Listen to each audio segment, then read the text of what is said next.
Now we're going to go on something that you've had very few of, but success does have times where we perhaps may fail. Yep. You've mentioned many times today, and it oozes from you, Magic, your positivity. But can you share with us your secrets to dealing with failures and mitigating things? You know, because you've done very well at doing so in some of your businesses that you no longer have. Yeah, Angela, it's about learning from when you fail. You know, you're not going to win every RFP. We're not going to win every contract we go after. We're not going to be able to close every deal that we're after, right? And so what I do, and I tell my team, let's learn from why we didn't win, okay? And so let's break down the deal.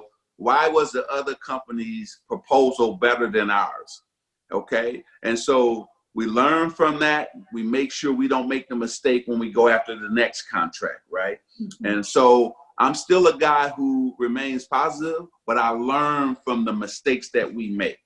And I think that's very important, that you learn from what happened. Why are we losing money, or why we didn't close that big deal that we needed? What happened? And so, and in sports, it's the same thing. In '84, I lost to Larry Bird and the Celtics, and it was driving me crazy, a 7-game thriller, but it was because of me. It was my fault. I turned the ball over too much. And this is what you have to do, Angela, if you really want to improve and get better. Self-evaluation is very hard, but you got to do it. And you got to be honest with yourself, right? So I had to take self-evaluation of myself as a basketball player at that time and said, Earvin, you're not as good as you thought you were.